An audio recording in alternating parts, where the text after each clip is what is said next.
welcome back to VAR and Espresso for Tuesday, July 8th. We have a Club World Cup semifinal. I can't believe we're already at the semifinal stage of this tournament. We got Daniel and Sean. Um, you know, this tournament, it's always weird with these tournaments. When it first starts, you're like, man, this is the longest tournament ever. I can't believe we got to watch like a month of games, blah blah blah. And then you get to the semifinal, you're like, where the hell did the time go? Um, and it's an interesting game because like, everybody's like looking forward to tomorrow's game. Obviously, PSG and Real Madrid, the heavyweight contest. But the game today, I think, is really interesting because one of these teams, once again, is going to get to a final. And, I don't think there wasn't a lot of people. I thought Chelsea was going to make a pretty deep run into it, but there wasn't a lot of people that thought, Chelsea or Fluminense was going to be in a final. But, here we are. And, we're 90 minutes. If one of these teams can play well and get to a final, that would be amazing, I think, especially Fluminense. I think, if Fluminense gets to a final, that would be great for them because that's a huge windfall for them.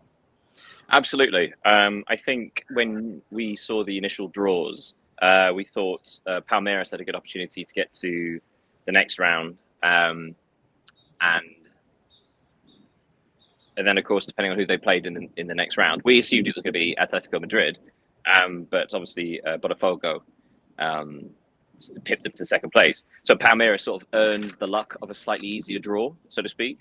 So the fact they got to the quarterfinals was they earned it, but also, there had to be other shocks along the way. Likewise with Fluminense, they sort of earned their luck, right? So they're undefeated in the group stage, go through in second place, and have to play Inter, and then they defeat Inter, which is astonishing. But practically, they should have played Manchester City in the next round. But there was another team that provided a wonderful shock, right? So Fluminense have been handed these opportunities, but they've been taking them, which is the wonderful thing.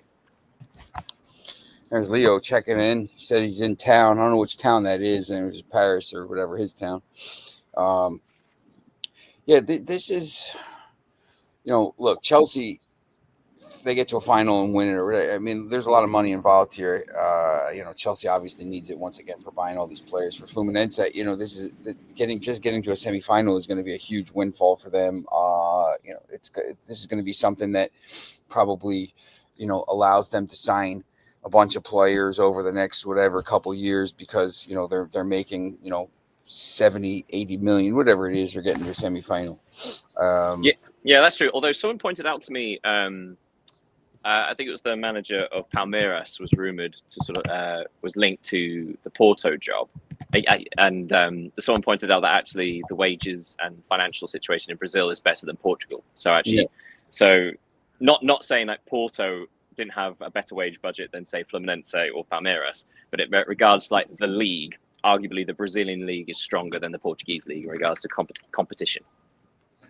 Yeah, I mean, you break it down. Fluminense in the group stage, you get $2 million for a win, $1 million for a draw. If you reach the round of 16, you get another $7.5. If you reach quarterfinal, you get $13 million. If you reach semifinal, you get another $21 million. If you reach final, you get another 40 or 30, and if you win, you get another 40. So it's a huge boost for a team like Fluminense. And I think you're right about that. I mean, you see when you talk to, if Pedro's coming on or whatever, when you talk to the fans in Portugal, there's a reason, they show these things. Oh, if Porto would have kept their starting 11, if, Braga would have kept their starting 11, if Benfica would have kept their starting 11, well, they can't, because as soon as they get to a certain point, they're worth a certain amount of money. They got to get rid of them because they can't keep them and afford to play. It's just a different wage structure, and it's a different model there. And, it's not just Portugal. It's just, it's other leagues as well. No one makes as much money as the Premier League. And when the Premier League teams come calling, it's you basically got to sell. I don't know. Once again, you keep waiting for Chelsea. I heard Enzo Maresca talking about how they've played so many games this year. Blah blah blah. This is such a long season. And then the reporter said, "Well, what are you talking about? Fluminense's played like 15 more than you." And he's like, "What?" So both these teams have played a lot of games. Um, you know, I think Chelsea's probably gonna. Chelsea's probably the better team. I guess Chelsea's the better team. Chelsea should win this game. I think most of the pressure will be on Chelsea. Everyone thinks they're gonna win. Which could be good for Fluminense. But I just, I still think it's going to be a tight match. I don't think there's going to be a lot between these teams. I don't know if you guys made picks yesterday, but I would think Chelsea wins it 2-1, something like they've been kind of doing the whole tournament here. But I once again, I wouldn't be stunned if Fluminense won. Yeah, absolutely. I was just going through the figures you said about money for a win, draw for each round, and it looks like Fluminense have earned over $40 million from this run. And if you consider, I mean, I know there were 4 Brazilian teams that made the knockouts, but obviously getting past the round of 16 is where the huge money sort of comes in. So yeah, that could be. I mean, that's such an incredible opportunity for Fluminense, who haven't been lighting up the Brazilian league recently. But that money can sort of give them a reset, If they get to a final, $70 million is I mean, that'd be enormous for any European team, even a Premier League team. That's a huge amount of money. But the difference is, as opposed to say a Premier League team, that would get you, say, 2 starting players for a team in Brazil. That is. That's an enormous amount of money. That's resetting the squad, or that's redeveloping a training ground, or whatever. But yeah, it's interesting that you're saying, like, obviously the Premier League has the most money, and basically needs this money the least, I think. So the fact there's only one Premier League team this far, I think, is a good thing. In some ways, it's a shame it's Chelsea, although Manchester City don't need the money. It's the same as Paris Saint-Germain, really. Like, they don't really need the money. So in some ways, it's a shame that it wasn't another team that could do with it, like Inter, for example, who have had to rely on free signings and buying players who are in their 30s to sort of get by. But the practicality is Chelsea are there, and they have looked impressive. One of the things we were talking about yesterday was progression in the tournament, right? So Chelsea, yes, they lost 3-1 to Flamengo, but in each match, they seem to be improving. Much like a Real Madrid, who apologies for the trains, by the way, and yeah, much like Real Madrid, how each game that's gone on, they've looked better and they've improved. And in Real Madrid's case, it's because they have a new manager and a new tactical system and new ideas. Whereas Chelsea, it's just sort of a more development under Maresca with all these young players. So also comparatively, and again, sort of reminding you of what we said yesterday, we were looking at, say, Fluminense. Obviously, have played 5 matches, but only scored 8 goals. But in that time, they've only been behind once, and that's against Ulsan, right, where they ended up winning 4-2. They're very good at defending. They're very good at controlling, defensively controlling that aspect of the game, but also very happy to hit on the break and hit on the counter-attack, as we've seen, because in their victories against 𝐊𝐤𝐤, Inter, and even in the draws against Dortmund and Mamelodi, they had less possession than their opponents. So very happy to sit off, very happy to wait, and that's a rare ability. Whereas Chelsea, very much on the front foot. In their matches, they've scored 12, but they've also conceded 5. That's the leagueiest defence still in the competition. So, and they like to have the ball. Their possessions have been like 65% against LAFC, 74 against Tunis, 64 against Benfica. And I've forgotten to write down the other one. But still, like, they like to dominate games. Fluminense like to let the other team dominate games. So it could be this really fun situation where actually, rather than cancelling each other out, which is what I predicted Fluminense and 𝐊𝐤𝐤 would do, I think these 2 teams will almost complement each other. Both teams want the other team to be doing what they're doing. And now it's a case of which does it better. Yeah, I just, I was reading some of the predictions and some of the stuff where I just think Chelsea is going to find a way to I like with the stats. I don't know if it's going to be a high scoring match. It's going to be maybe 1-0, 2-1, something like this. I just think Chelsea probably able to score more goals and probably finds a way to win and get to a final. Once again, if Chelsea's in the final, um, I think they have enough talent to give either PSG or Real Madrid a little bit of a game. I mean, I think that would be pretty interesting final. If Chelsea's there, obviously Fluminense is too. I think, if you're a fan of attacking and football and stuff like this, if it's Chelsea and Real Madrid or Chelsea and PSG, I think, that would be probably the better match for viewers to watch. But I just I think Chelsea's going to probably find a way to win this game. Yeah, I'm not disagreeing with you. I think I agree with everything you say. There's also the element of Chelsea's ability to change a match. So last year in the Premier League, it was quite often that Chelsea's first half was pretty dire, like quite boring. Quite often they'd be behind, or they wouldn't be beating lower league teams. But it would be after the break where Maresca would make his adjustments. His substitutions were usually proactive and almost entirely beneficial. So Chelsea's ability to react is a big strength, whereas Fluminense don't have the same strength in depth of squad. And also they're missing a couple of players through suspension now. I think it was Martinelli is now suspended. I think there's another Fluminense, one of their defenders is suspended. Having said that, Chelsea, who have, again, not had the best defence, but had an exciting attack, 𝐊𝐢𝐜𝐤 is going to be suspended for the semi-final.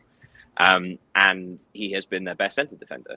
So that could be an opportunity as well, right? Another defender coming in for Chelsea, not quite as secure, not quite as solid in defence. That could be something. I'm sort of predicting an interesting. I can see this being sort of 2-2 at full time, but then Chelsea's superior bench getting the win in extra time. But like I say, I think this is going to be a fun match. I don't think this is going to be one where you sort of see 0-0 at full time. I think they'll each one has their own tactical identity, and each one will try and force the other's hand. So I think it's going to be really, really fun. Something else interesting I saw, because obviously in the quarterfinals it was reported that prices for the Fluminense 𝐊𝐤𝐤 quarterfinal were rapidly dropped from about $300 to $11.15 at one point, I believe it was, to try and boost sales. And despite the fact this is a semi-final, something similar is happening. I believe it's down to $20. $27.30 the tickets now going for, when originally they were being sold for about $400. So it really gives you sort of an idea that even though this is the semi-final, it's still not universally watched in the States. Yeah, I think you see me, I'm at the beach. Like, I think the summer is like, obviously there's nowhere else to put it, but it's just not the optimal time to have these tournament. The players want to break. There's 100 things that you could say about it. The games have been great, but it's just not optimal. I think there'll be, Fluminense there'll be some fans there today for them. They'll be loud. There'll be a lot of Brazilians. There's a lot of Brazilians in North Jersey, so that'll be pretty cool. And obviously tomorrow's match will be pretty full. But yeah, they got to try to figure something out about that. But there's nowhere else to put it, because you're playing Carabao Cup games in 3 weeks. So like, where are you putting these matches? I was looking at your, as we kind of pivot here to the women's Euros. I was looking at your story. I'm not sure anybody's going to beat Spain in this tournament. Obviously the defending World Cup champions come into this and just, absolutely steamroller Belgium yesterday with 80% possession and 6 goals. I know the other match was more intriguing, Portugal Italy with the red card, but it's I don't know how much of either game you watched, but all of it. Okay. both matches. Yeah. I'm all over this. I mean, this Spain team is, Oh, I, they're incredible. A few days ago, after the first match, I was talking to Leo and Pedro about this, about how you would expect more comparison with, say, the Spanish men's team from 2008 to 2012. They won 3 tournaments back to back, and the central midfield was based around Barcelona's of Busquets, Iniesta, and Xavi, right? But that was tiki taka. It was sort of controlling the ball, lots of short passes, just keep it. This is not that. This women's Spain team is not just keeping the ball for the sake of it. They are they have incredible physicality and athleticism. They have surprising pace. I completely forgot that Bon Mati can sprint, for example. Like you picture sort of a playmaker such as her just sort of finding space sort of in the final third and threading those passes. But she can sprint past players, and she's by no means the fastest in the team. Yeah, it's that really surprises me about the Spanish team. They are quick physically as well as quick in thought, and they just there is so much to them. So yeah, hence why there's not been that comparison with the Spanish men's team, because it's a completely different side, completely different style of play, and so entertaining. They've scored set pieces, they've scored from through balls, they've scored from crosses. They scored from cutbacks. They scored worldies. They just basically they seem to be able to score every kind of goal. And the real question is, how do you stop them? I will say this though, in Belgium's defence, they did give them an almighty scare. The fact that they, even though Belgium eventually lost 6-2, it could have been 6-3, and Belgium's found a couple of chinks in the armour. So for example, after Spain opened the scoring in the 22nd minute, Belgium equalised a minute and a half later through a corner, a very easy one, I should point out as well. It was a corner to the 5-6 yard area, but the keeper was entirely blocked off. It was a very clever set piece, but it wasn't difficult. And yeah, sort of like that. That was that was too easy. After the second half, after half time. It was 2-1 to Spain, and Belgium equalised for the second time 5 minutes later. But that was from a through ball. That was from Spain trying to press them, and just one shimmy away from the number 9, whose name I've forgotten, which is bad. But yeah, and she had like half a yard of space, and she threaded this brilliant through ball for the striker, and that was an excellent composed finish. But so a couple of times Belgium found weaknesses in Spain, which we've not seen before. Well, at least we've not seen for a long time. Usually, when you play against a team like Spain, you expect to sit very deep and counter. And Belgium, I mean, to be fair, tried to do that, but they also at times they caused real problems. Then, of course, Spain did score 4 unanswered goals in the second half and became too much, but that's to be expected. But yeah, I think, I'll end up by saying Belgium deserve a lot of credit for actually giving them the heebie-jeebies at one point. That takes a lot. I was going to ask you this. Do you think that, because I know this is pretty, it's pretty well followed in England right now, and then I know you're based there. Is this do you think that there's a lot more eyes on this tournament because England is the defending champions, and there's buzz around the team, and obviously they made the World Cup final as well last time. Do you feel like there's more buzz about this tournament in England because of that? Because sometimes in America, it's on Fox. There's a little, not really buzz. There's so many different tournaments going on here: the Club World Cup, the Gold Cup. Now the Euros during the day. But do you feel like there's a lot more eyes on this tournament this year because of how well England's been doing over the last 4 years? Ironically, no. Okay.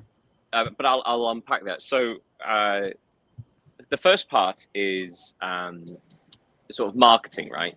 Any advert you see on TV now, say for a soft drink company or for a car or whatever, the vast majority of them are now using England's women's football players as the person, right? As the person in the adverts, which is terrific.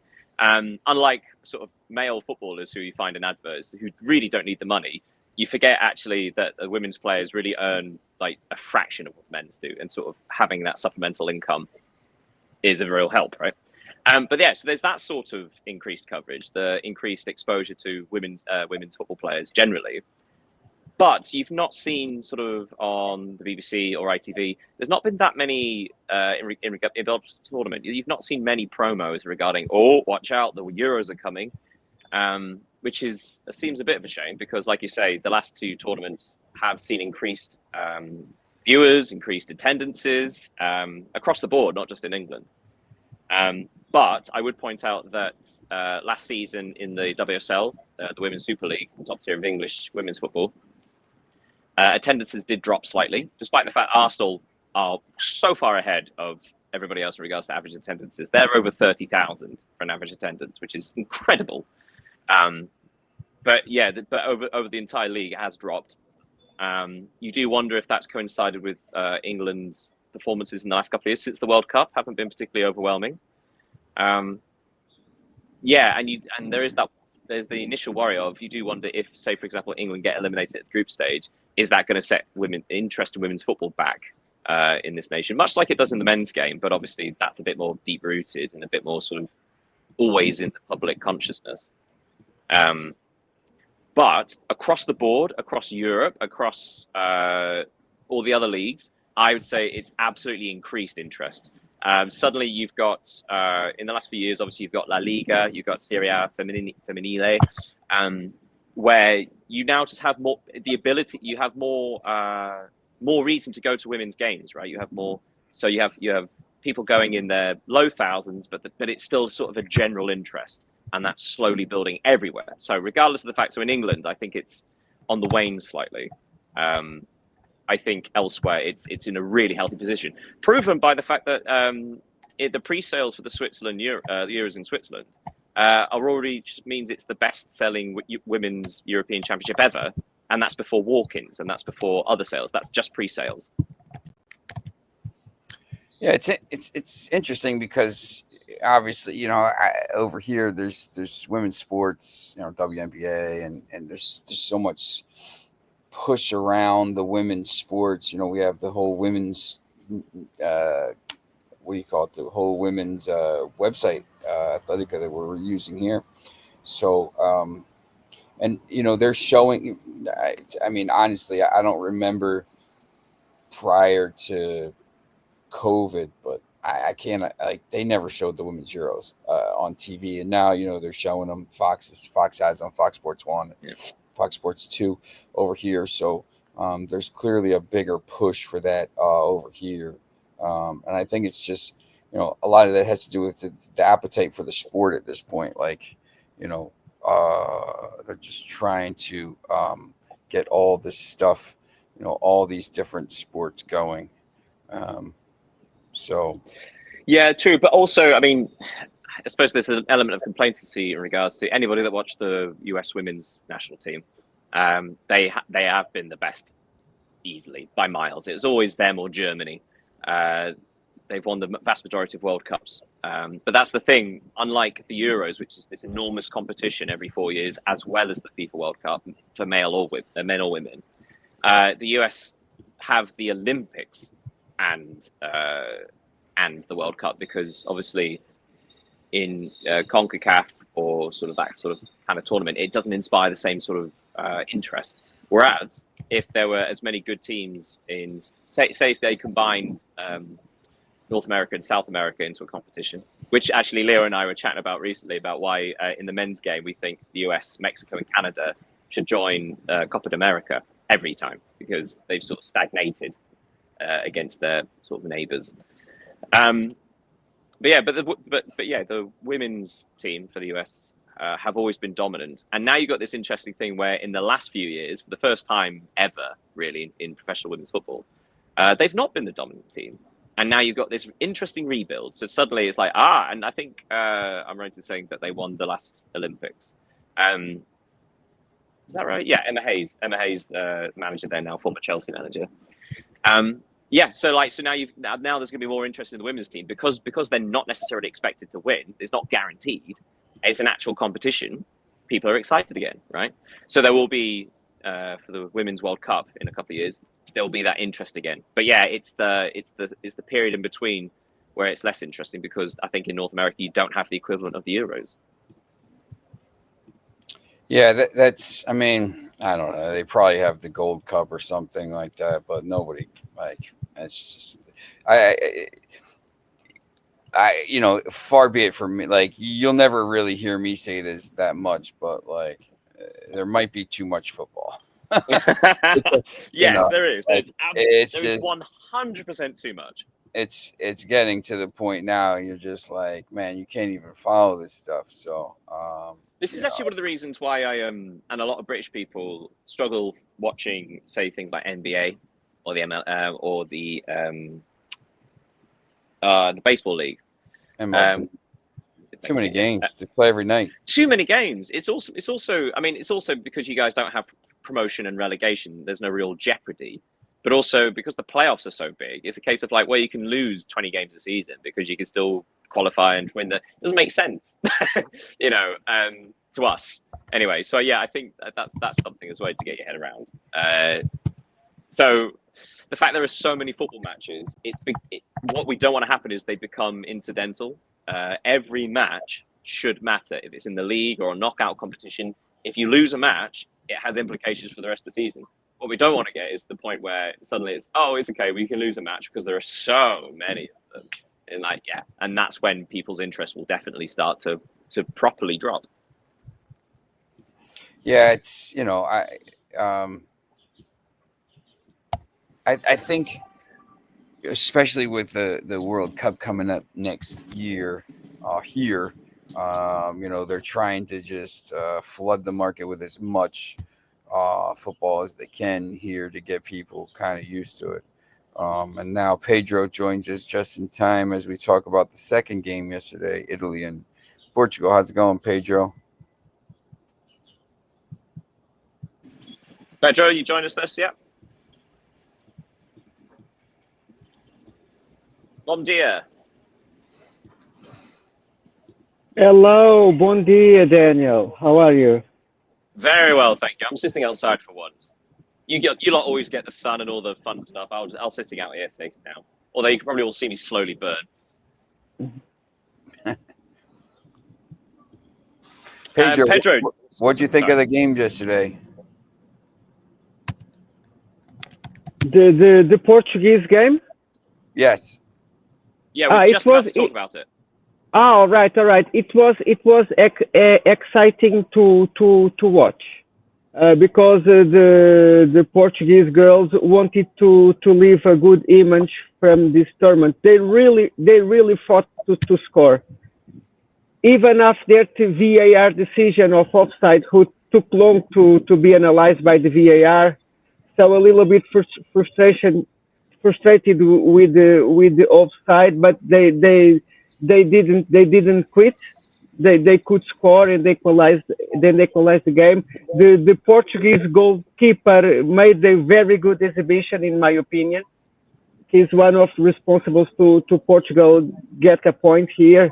But this result fits perfectly to Italy.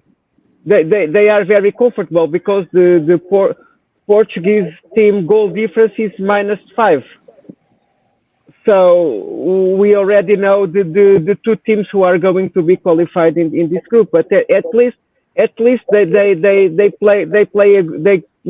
played a good game.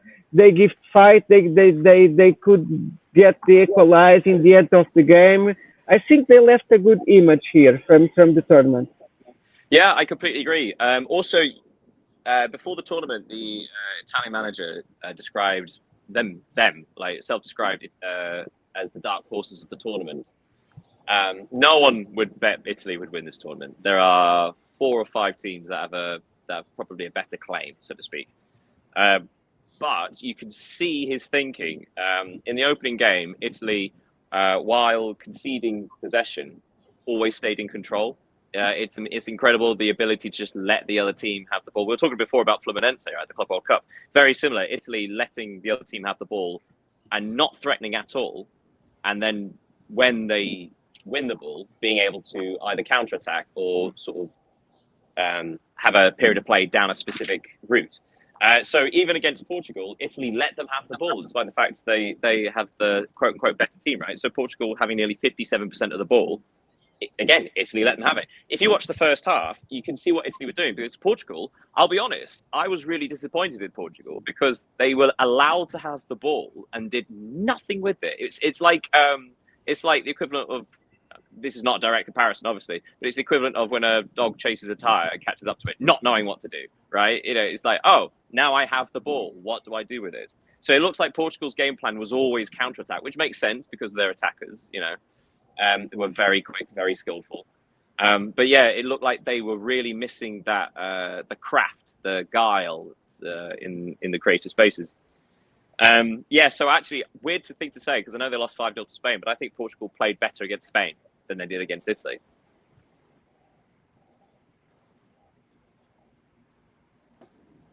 Spain is crushing. It's really a contender to win this tournament. So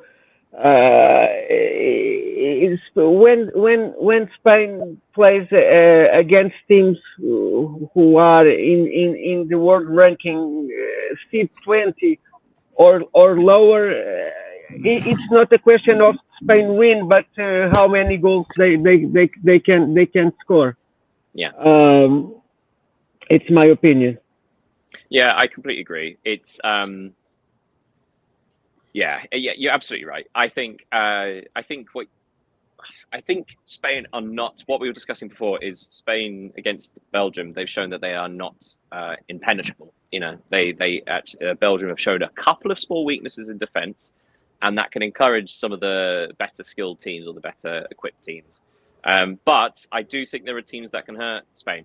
In that sort of context, whether, say, the men's team are playing against Manchester City or Paris Saint-Germain, teams that like a lot of the ball, dominating, pressing, all of that, I think as the other team, you need 3 things to be able to defeat them, or 2 of 3 things. 1, you need a centre forward who can link up play, who can either hold it up or can run the channels. 2, you need wide players that are quick. You need to be able to counter-attack fast.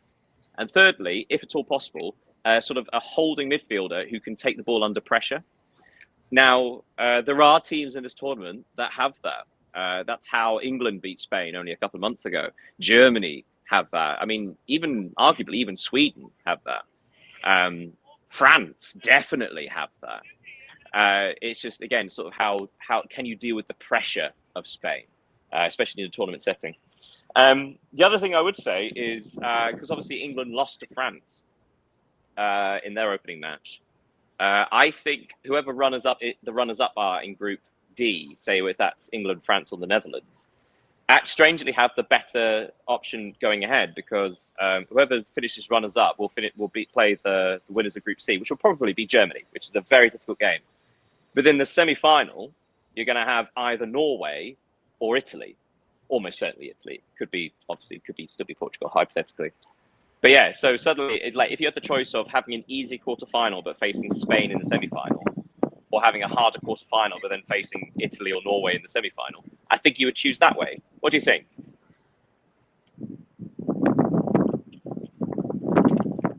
Sean, go ahead, give your opinion. I'll defer to you here, Pedro, as you're the expert. I'm expert in sports betting. not in the game analysis.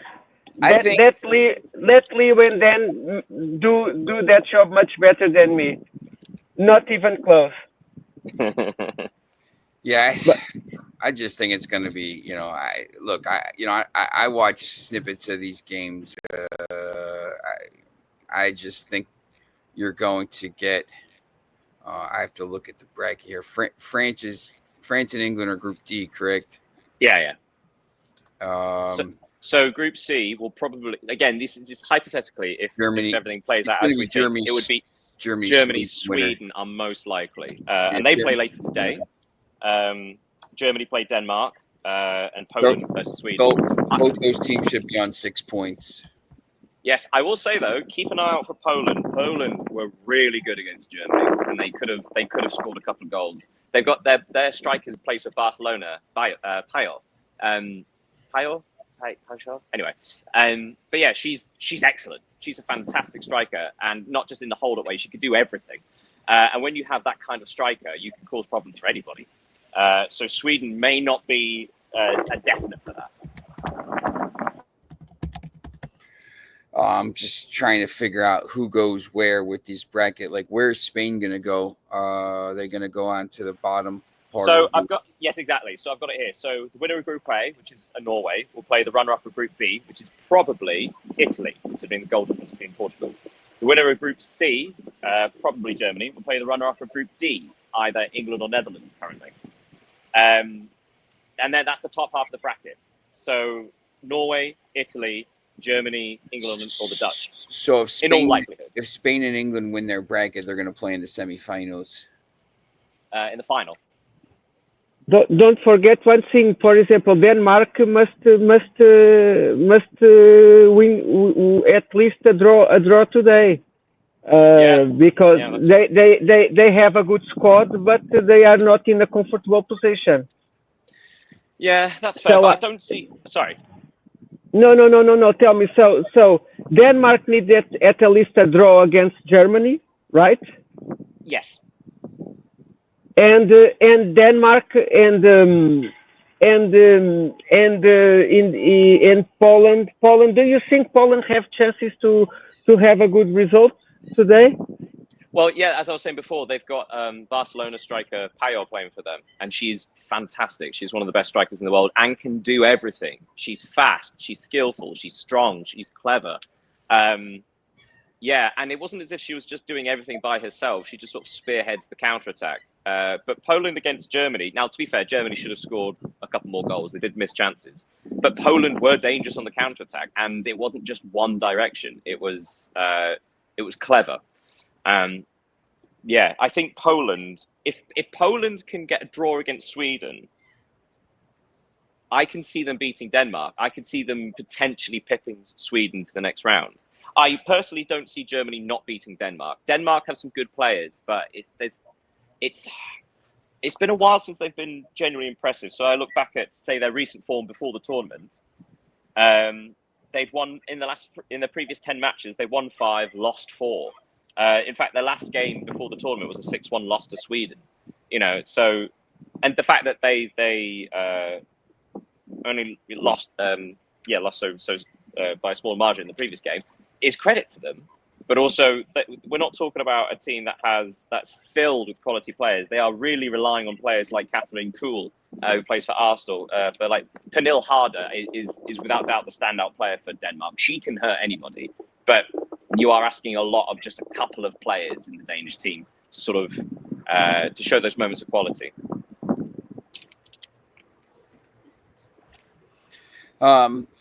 So we got those games today. Just quickly wanted to go back and talk about Pedro. I don't know if you watched the Gold Cup final, Mexico and USA. Did you get a chance to watch that the other night? No, I just saw the highlights. So Mexico bounced back a goal from the striker 𝐊𝐤𝐤, who played in Benfica, now in Fulham. I always like this forward. I think he's a man of the area. He's good with shooting with the foot or in the head. Yeah. And the kid with 16 years old, Mora. Also, yeah. Let's see. It's a promise. It's a promise for Mexico. So before we came live, I said to Sean that a world record had been broken before the tournament. Gilberto Mora has become the youngest player ever to win a major trophy, beating 𝐊𝐢𝐤𝐤's record of 17 years and 1 day. Gilberto Mora is 16 and 265 days, which is about 9 months. So 16 and 9 months. So a good 2 and a bit months younger than 𝐊𝐢𝐤𝐤 was when he won. So that's astonishing, the fact that a player is so young. But also, it's been pointed out that 12 months ago, he hadn't played a senior game for club or country, let alone anything else. So the fact that he's come such a long way in 12 months is remarkable. And he seems to fit. He doesn't seem intimidated or overawed. He's a real quality, skillful player. He even actually got an assist in the semi-final for Jimenez, I think.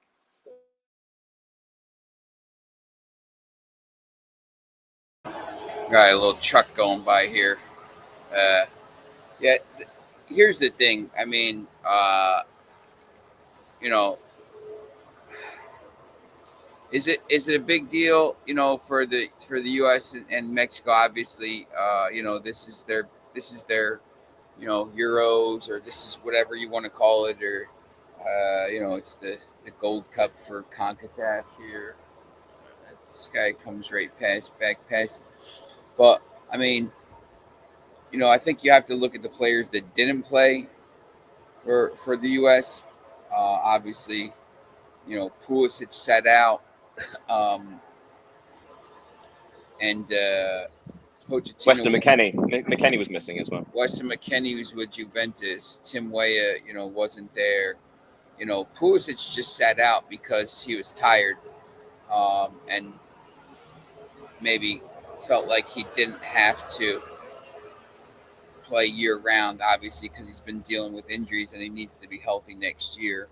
But, you know, there's a lot of talk about this being the C team. You know, obviously Chris Richards scored the goal. He'll be starting, but, you know, some of these players won't be anywhere near this team next year for the World Cup. So, you know, the fact that they got to a final, you know, was pretty interesting. You never like to lose to Mexico, but, you know, Pochettino's got a huge job, you know, in the next year, because, you know, these players, you got to integrate them into the team, and you don't have a lot of time to do that over the next. You know, they're already qualified. You know, some of these other teams are playing qualifiers over the next you know, 6 to 9 months. So you know, South America, other places. So you know, they're not going to have that luxury. So he's going to have to get these players up to par, because, you know, you can't go out and, you know, go out in the round of 32 or have. I don't even you know, basically every team makes the knockouts at this point with this 48 team bracket. But you know, if you don't make the knockout stages, you shouldn't even be invited back the next time. That should be a rule, you know, in a 48 team World Cup. You know, if you don't make the knockout stage at 32, you shouldn't be allowed in the next time. But, you know, I think, you know, people think, you know, hey, everyone's always asking me, hey, yeah, U.S. have a chance to win it. No, we have zero. No, they don't. No. We have zero chance to win it. No. Like, you know, look, I mean, right now, I think the best you could hope for is a quarterfinal, and I think that's, you know, it's just dependent upon, like, the brackets. Like, you know, if they get a little bit of luck with a bracket, you know, maybe they can make a quarterfinal, but they're not good enough. Mexico's not good enough. These teams aren't good enough. You know, no one's beating.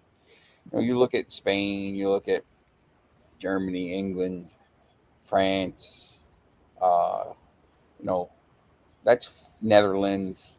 You know, that's 5 teams I just gave you, you know, and, you know, all those teams can't even make a semifinal, let alone a final, you know. So, you know, it's they have no chance to get that. You know, if they can get to a quarterfinal at home, you know, I think that would be pretty good. You know, they did that last time in '94 after they beat Colombia, but they're not good enough.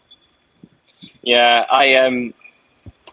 yeah, it's so difficult, and this is why Leo and I were talking about the importance of them playing competitions like Copa America, right? Because they, first of all, United States got knocked out in the group stage, which is not a great look. But the fact is, playing different teams is essential, especially different levels of teams. Because currently, officially, the US are the 16th best team in the world, which seems bizarre because anytime they play a team sort of around their level, they lose. I mean, before the Gold Cup, they played 2 friendlies against Turkey, who are 22nd, I believe, 27th, and Switzerland, who are 21st. So, and they lost both matches, and Switzerland beat them 4-0. You know, so these are teams that are meant to be lower than them in the world rankings, but are clearly significantly better as a unit. Yeah. And you've got to question why that is. Part of it might be the fact that the US, just because of the fact that the size of the nation, whatever, they and Canada and Mexico should never not reach a semi-final of any CONCACAF tournament. Canada didn't. They were knocked out on penalties, and that's its own situation. But they are never going to be challenged by any other team apart from Canada, Mexico, the USA. So they have to play more games against better opposition. But obviously, friendlies aren't quite the thing, because friendlies don't have the same intensity or importance. So how else do you do it? You play invite tournaments. So try and organize more involvement with the Copa America. But now it's too late. 12 months in time, there will be a World Cup in the United States of America and Mexico and Canada. And currently, the US and Canada are not in good shape. Mexico are doing what Mexico do. They have a sort of style of play. They may surprise some teams, and they'll probably get knocked out just before the quarterfinal because they've never reached it. Yeah, But that's their level. Whereas Yeah. the US have somehow gotten worse before a home World Cup. And I think, personally, a lot of that has to go for Pochettino, or the appointment of Pochettino, because it seems like a very strange choice. I know this has become a bit of a monologue, and I'm sorry, but this is not just a recent thing with America's form in the last 6 months. This has been going on for the last 18 months, 2 years. Their form has been bad. Their performances have been bad, regardless of which team they put out.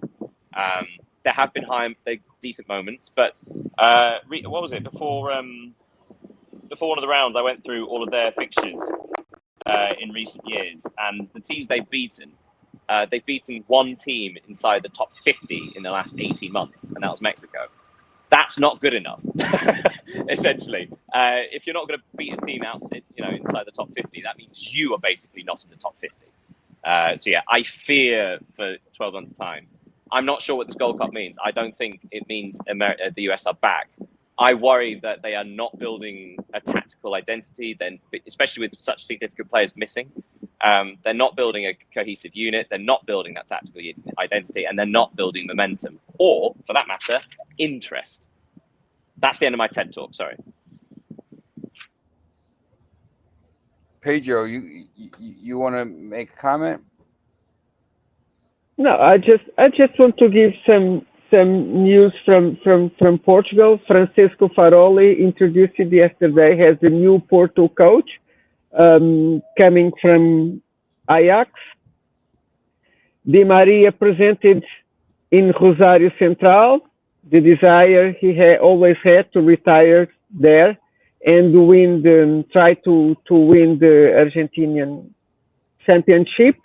And Arsenal is in Lisbon for a couple of days, trying to buy Vitor Gyökeres as the Sporting forward, and they are bargaining with Sporting. So it's a kind of soap opera. Sporting says 70,000, they say 65, then 66. That's the point of the things. This is an issue. This is an issue when you have a good player who accepts to extend the contract with a promise to sell in the next year, but the price is not fixed. It's just a promise. No, that kind of things it's happened. It's not good for the player. It's not good for Sporting. It seems that both of the parts has reason, and I hope that Arsenal can finally buy the forward they wish for the Premier League. They should hold out for 100, Pedro. Hold out for 100 million. Hold out. Well, apparently, the reason this is being held up, or one of the reasons this deal is being held up, is because there's divided opinion in the Arsenal camp about who wants to sign Gyökeres. Apparently, there's a real split between people that want to sign Gyökeres and people that want to sign somebody else, rumored to be Šeško.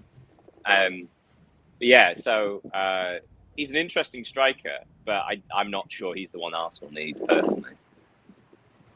But great news about the appointment for Porto. That's a really interesting one. I wrote a piece not so long ago detailing the collapse of Ajax at the end of the season and how they lost from such a commanding position.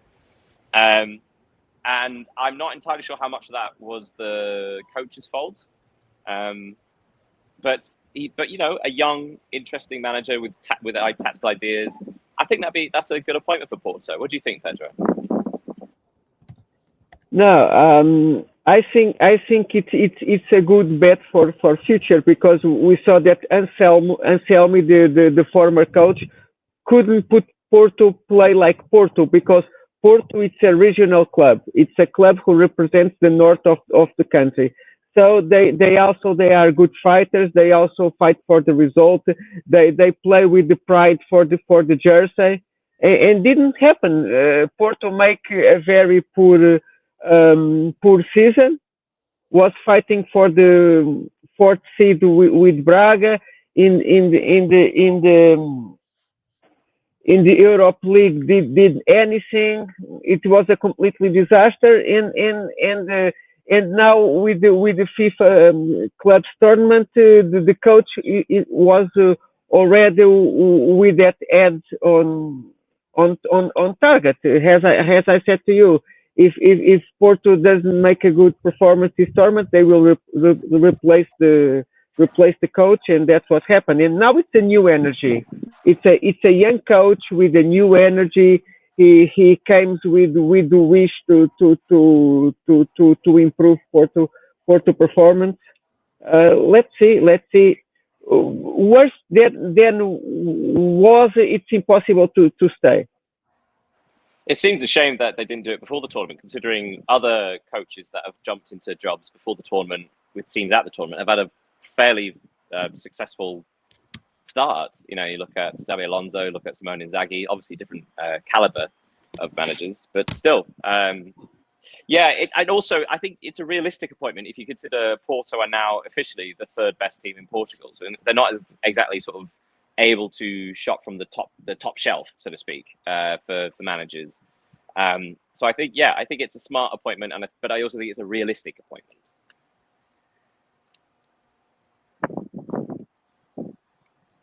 Yeah, agreed. All right. We're here at the end. Go ahead. No, I was going to say, I think I'm out. I think I've monologued enough. I think that's all the stuff I've got. Yeah, we're at the end of the show anyway. There's not too much left to talk about today. Obviously, tomorrow is the massive, the heavyweight game. Today's will be interesting. Obviously, tune into that 3 p.m. At the Meadowlands MetLife Stadium. We'll see. Though I think there'll be overwhelmingly Fluminense support there, so that should be good to watch. All right, so just tune back in tomorrow. We'll be talking about the recapping, the games from today, and then obviously previewing PSG and Real Madrid. The game everyone wants to see, and we will. Pedro, enjoy the beach down there. Daniel, Thank you very much. Enjoy the sun there in England for one day until it rains again, and then we will.